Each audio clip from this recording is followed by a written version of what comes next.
Hey y'all, it's Kim. So this is the Senate torture report. I always have to look at the name of it because it's really long.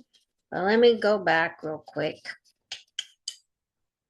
Gotta look at the picture. Okay, so it says the report of the Senate Select Committee on Intelligence, committee study of the Central Intelligence Agency's detention and interrogation program. This will be video 11 in that series. Hold on, let me write something down. Okay. So anyway, like I said, video 11 of this, but it says, although CIA personnel at detention site Green agreed that Abu Zubaydah was compliant and cooperative, personnel at CIA headquarters prepared a presidential daily brief in October 2002 that, according to a cable, accurately reflected the collective HQ's view of the information provided by Abu Zubaydah to date.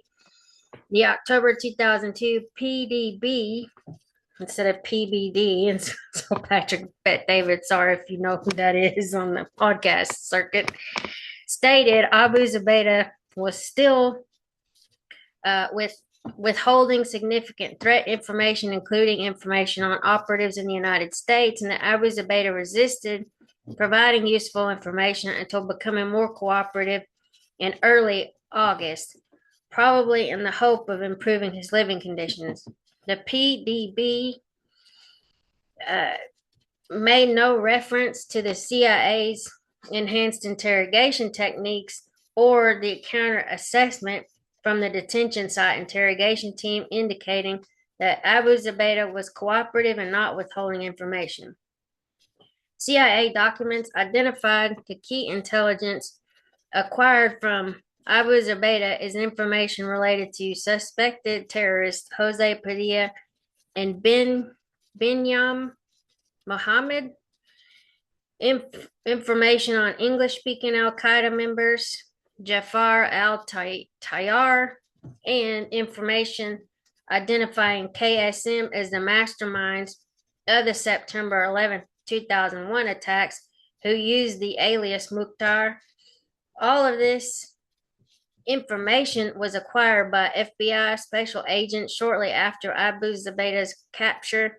The CIA has consistently represented that Abu Zubaydah stated that the CIA's enhanced interrogation techniques were necessary to gain his cooperation. For example, the CIA informed the OLC that, as Zubaydah himself explained with respect to enhanced techniques, brothers who are captured and interrogated are permitted by Allah to provide information when they believe that they have reached the limit of their ability to withhold it in the face of psychological and physical hardships. As is described in greater detail in the full committee study, CIA records do not support the CIA representing that Abu Zubaydah made these statements. CIA records indicate that Abu Zubaydah maintained that he always intended to talk and never believed he could withhold information from interrogators. In February 2003, Abu Zubaydah told a CIA psychologist that he believed prior to his capture that every captured brother would talk in detention, and that he told individuals at a terrorist training camp that brothers should be able to expect that the organization will make adjustments to protect people and plans when someone with knowledge is captured.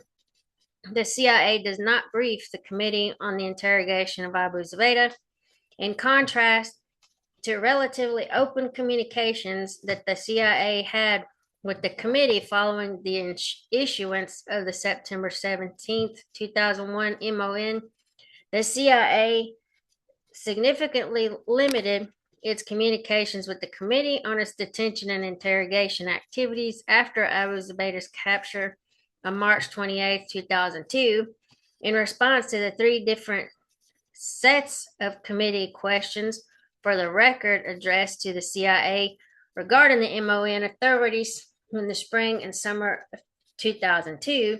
The CIA provided no indication that the CIA had established detention site Green or was using or considered using coercive interrogation techniques. On September 27, 2002, CIA officials provided a briefing on Abu Zubaydah's interrogation only to committee chairman Bob Graham, vice chairman Richard Shelby, and their staff directors.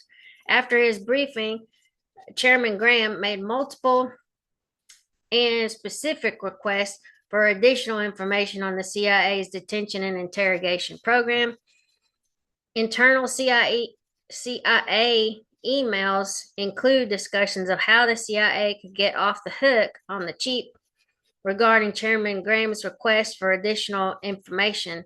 In the end, CIA officials simply did not respond to Graham's requests prior to his departure from the committee in January of 2002. Ooh, they just waited him out.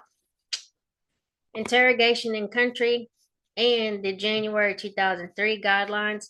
The CIA establishes detention site Cobalt, places inexperienced first tour officer in charge.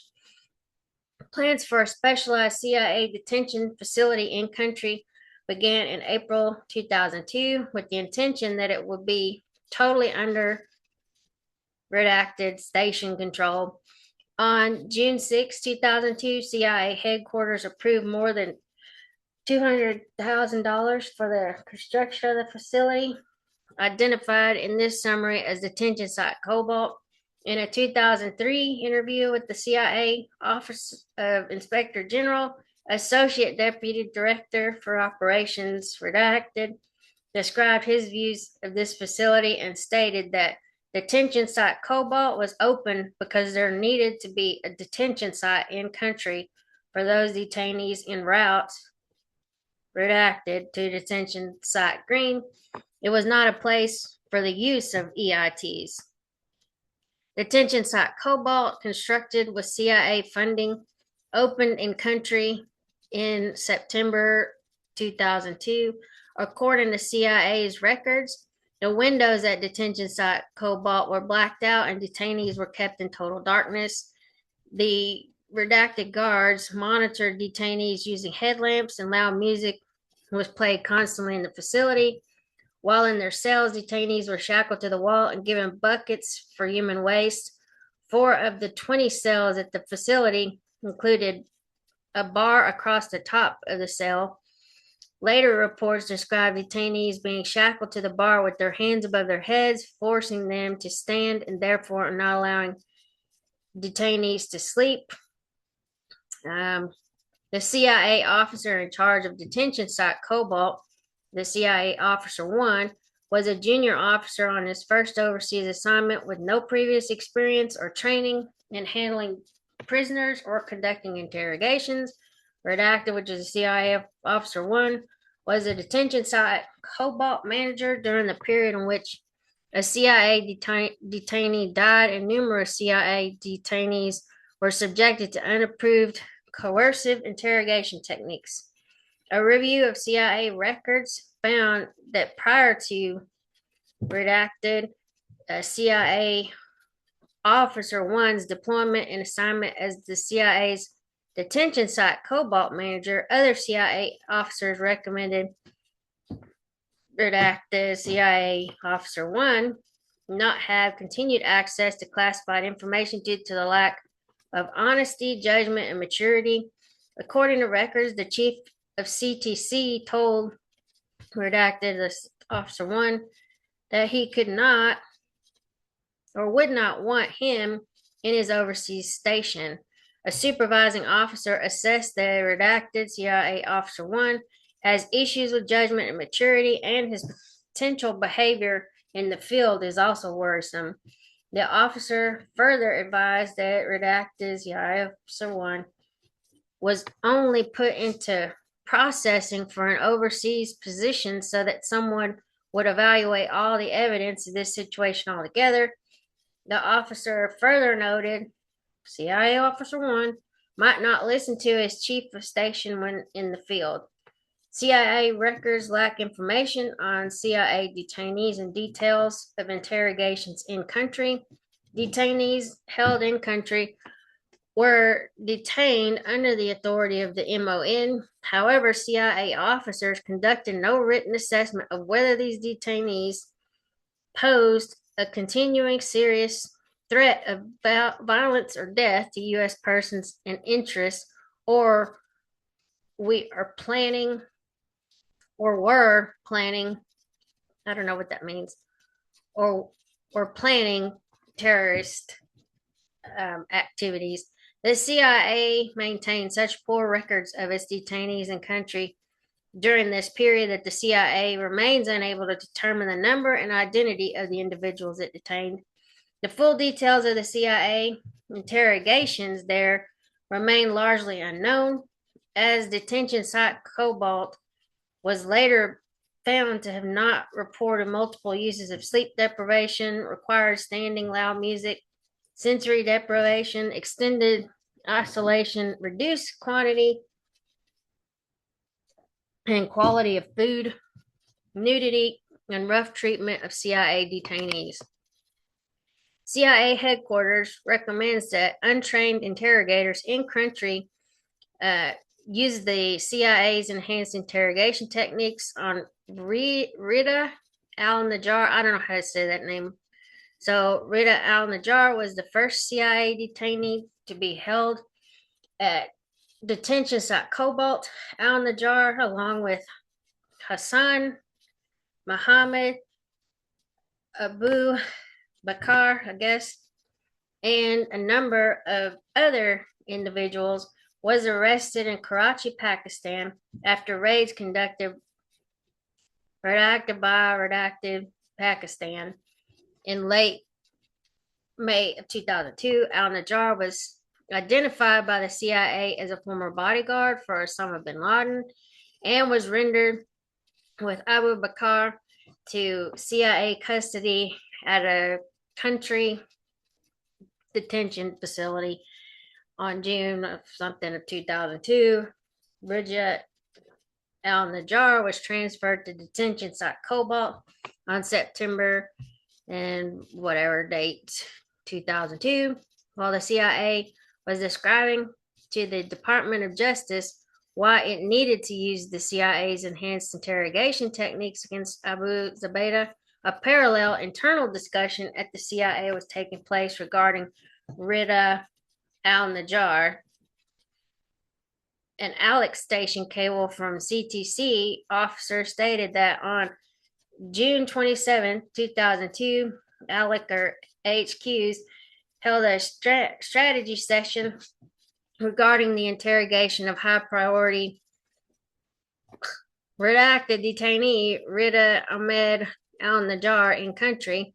The goal of the session was to review the progress of the interrogation to date and to devise a general plan as to how best to proceed once the new country blah blah blah detention debriefing facility detention site Cobalt is completed. The meeting participants included individuals who were also involved in discussions related to Abu Zubaydah's interrogation, including Deputy Chief of Alex Station and a bunch of redacted people, CTC Legal, and the Chief of the Redacted.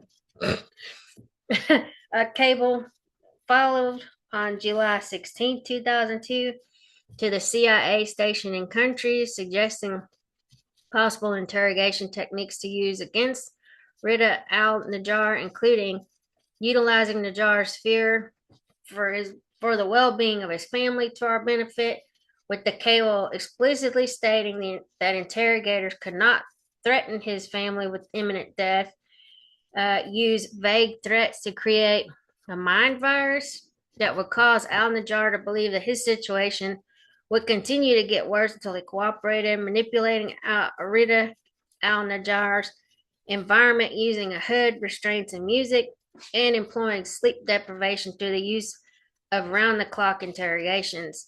The cable went on to note that the possibility that al-Najjar may have current threat or lead information demands it would keep up the pressure on him, with the exception of a brief mention of diminished returns from the most recent interviews of al-Najjar and references to the detainees' complaints about physical ailments. The cable offers no evidence Al-Najjar was actively resisting CIA interrogators. 10 days later, on July 26, 2002, CIA officers in country, none of whom had been trained in the use of the CIA's enhanced interrogation techniques, proposed putting Al-Najjar in isolation and using sound disorientation techniques, sense of time deprivation, limited light, cold temperatures, and sleep deprivation. The CIA officers added that they felt they had a reasonable chance of breaking the jar to get the intelligence and locate or lead information on UBL and bin Laden's family. The plan for Al-Najjar was circulated to senior CIA officers as part of the daily DCI operations update. On August 5th, 2002, the day after Abu Zubaydah, interrogation using the CIA's enhanced interrogation techniques at detention site Green began, CIA headquarters authorized the proposed interrogation plan for Al-Najjar to include the use of loud music at less than the level that would cause physical harm, such as permanent hearing loss, worse food, as long as it was nutritionally adequate for sustenance, sleep deprivation, and hooding.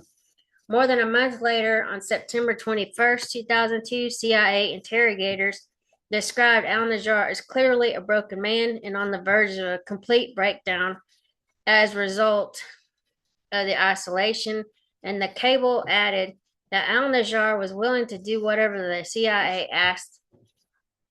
officer asked. In October 2002, officers from the U.S. military conducted a short debriefing of Al-Najjar at detention site Cobalt and subsequently expressed an interest in a more thorough debriefing. On November 2002, a U.S. military legal advisor visited detention site Cobalt and described it as a CIA detention facility, noting that while CIA is the only user of the facility, they contend it is a something country facility. The U.S. military officer also noted that the junior CIA officer designated as warden of the facility has little to no experience with interrogating or handling prisoners. With respect to Al-Najjar specifically, the legal advisor indicated that the CIA's interrogation plan included isolation in total darkness, lowering the quality of his food, keeping him at an uncomfortable temperature or cold, playing music 24 hours a day, and keeping him shackled and hooded. In addition, Al-Najjar was described as having been left hanging, which involved handcuffs, one or both wrists, to an overhead bar, which would not allow him to lower his arms, for 22 hours each day for 2 consecutive days in order to break his resistance. It was also noted Al-Najjar was wearing a diaper and had no access to toilet facilities. All right, I'm going to stop it here, and then we'll maybe do some more tomorrow or something like that. I got other stuff I want to look at. So anyway, I'll talk to y'all later. Bye.